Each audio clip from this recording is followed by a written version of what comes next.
Serious heart attacks.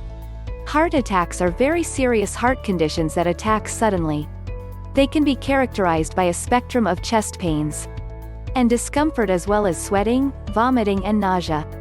Sometimes these symptoms can even result in a complete loss of consciousness. Heart attacks occur when the blood supply to a part of the heart is interrupted. This interruption causes both death and scarring of the tissue in the local area of the heart. Due to the fact that interruptions can vary in size, as can the area that is affected. Large or small, heart attacks are serious and often life-threatening. Deemed as such, they are a medical emergency that needs immediate attention from the emergency medical services.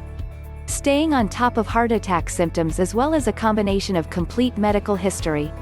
Blood tests and ECG findings are what make up the diagnosis for heart attacks.